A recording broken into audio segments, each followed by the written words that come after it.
not the summit to Yoil Mountain. See this flag? Yes, I see much more of it than you do. Listen up, fiery speaker box. You waited until the last possible moment to move the finish line from Yoil Mountain to a place none of us knew existed. Cut the nonsense and get this in your brain if you even have one. To us as contestants, that's not acceptable because we've already put in the work of getting here, trusting you told us everything we needed to know going into the challenge.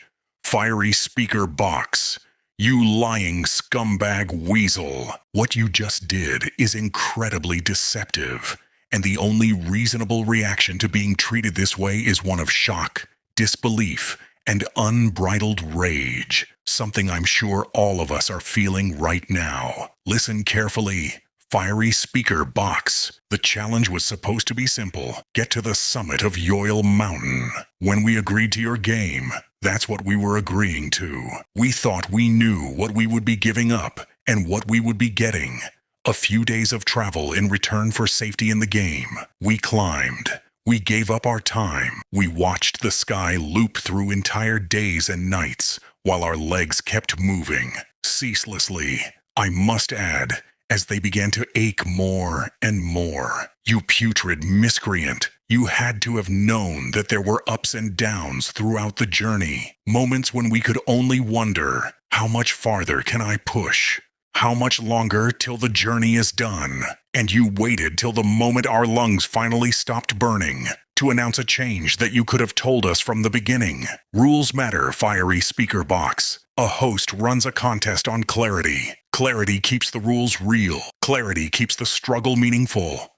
And when you don't have clarity, everything crashes down. And all you really have is a pointless guessing game that wastes our time and leaves us wondering what your careless whims decide next. Fiery speaker box. You vile cretin. You really made a show out of this cruel maneuver. You were nowhere to be seen until Tennis Ball had to ask where on earth you were. Meanwhile, we have been living inside your contest. We dragged ourselves through Yoil Land, through every unimaginable setback, through glue and monsters, panic and problem solving, all because your finish line meant something. Can I tell you what this lie we lived was like? Pencil got stuck. There were times we had to make excruciating decisions just to keep moving forward. And we did all of that under pressure, with other teams closing in, where every second counts. Then we finally reach a flag that says Summit, a flag you knew existed, a flag you allowed us to trust. For one short breath, we celebrate, and you take that breath away with this bombshell you treat like a punchline. Now let's talk about the way you said it. Yes, I see it. And I see much more of it than you do. The gall to say that with such superiority, such ostentation, while we were the ones who put in the hard work. It was a choice. You could have just said the finish line is up there. You could have given us a map from the start. You could have respected the meaning of the word summit enough to not make it a complete prank. But no, you chose a path that none of us will ever forgive. That's where the anger comes from. Fiery speaker box. It's the feeling of being strung along instead of guided. It comes from wondering how much knowledge you hid from us, and what you're still hiding. Most of all, it comes from realizing you saved your inaction, so you could savor our reaction.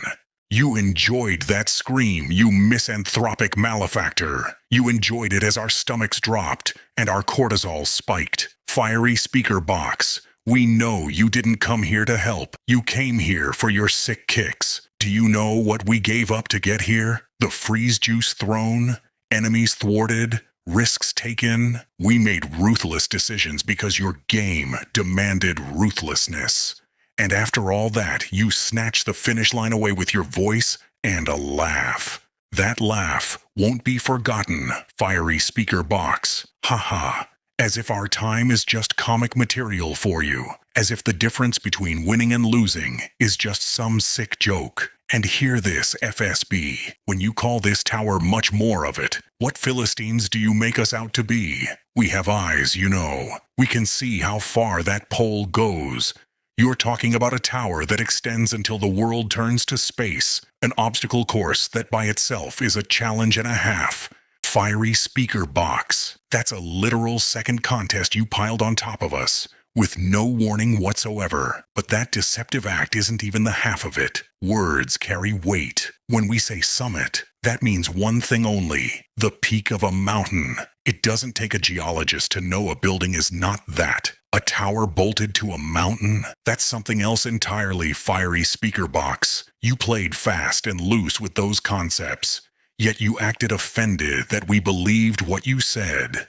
We can climb your tower. We will climb your tower. That part is easy to promise, since we've already proven we keep moving, even when the world makes no sense. Fiery speaker box. The part you should worry about is what happens after this. What tides befall us next? Listen. In a contest, trust is currency. Your rules spend it. Your announcements spend it. And your ha-has, they burn it fast. Once that trust runs thin, every future instruction turns to static. Every finish line becomes just a rumor.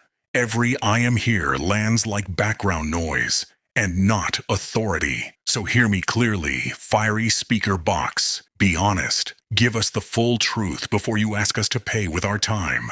Earn the scream. Earn the celebration. And earn the word summit. Because without that trust, your currency as a host becomes null and void. You want to know what your cruel stunt teaches us? It teaches us that you're not a host at all. You're an opportunist. You saw our effort, our drive, and to you that was a resource to extract, because we had what you don't. Mine at night or at day, it sends the same message. You saw our exhaustion, and to you that was another prop, an asset in the background of a play that was all about you. And that's the part that makes me sick. Fiery speaker box, not the tower. Not even the distance. Where you disgust me most is the arrogance. The idea that you can appear after days of struggle and talk down to us like we're the foolish ones who misread the sign. You didn't correct us. You didn't clarify. You ambushed us with information you hid, and then chuckled like you were proud of your own cruelty. Do you know what a competent host would have done? A competent host would have told us, the summit is just the first half. You also have to climb the tower. A competent host would have placed the terms where they belong, at the start, where contestants can actually make an informed choice. Who knows? They might have even agreed to it, but you didn't. It would have taken a few seconds to inform us, yet you couldn't even muster that. Instead, you disappeared. You left us to improvise a journey you designed to grind people down. You left us to claw over whatever the world threw at us. And the only reason we survived is because we refused to give up. You want to take credit for that resilience? Don't you dare. We survived despite you. Fiery speaker box. You are no host at all. You are not neutral. You are not merely the announcer. You are an active participant in our suffering. And if you keep proving that you can't be trusted with power, then you shouldn't be surprised when people start treating you like the obstacle you are. So once again, here's what happens next. We climb the tower. We do your obstacle course. We jump through your petty little hoops. We'll do it because we're stubborn, because we are capable, because we've already committed far too much to stop. But the meaning of it, the faith in the game, that's gone.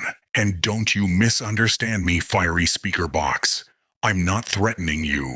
This is a diagnosis. For the sake of the team, for my own sense of right and wrong, I'm doing what I have to, and describing the condition you've put this contest in. You're free to talk. Announce whatever vapid rules you decide next. But from this moment forth, we will hear it differently. We will weigh each and every word, because we can only assume every sign you've planted points somewhere you forgot to mention. Fiery speaker box, hear me now. If you insist on running things this way, if you keep treating the rules like a privilege instead of a right, then don't be shocked when the contestants stop playing along with the performance.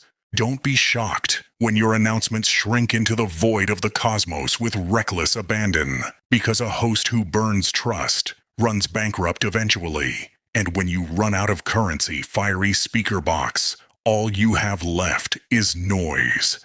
That's what happens. Your futile words devolve to static, and we stop listening.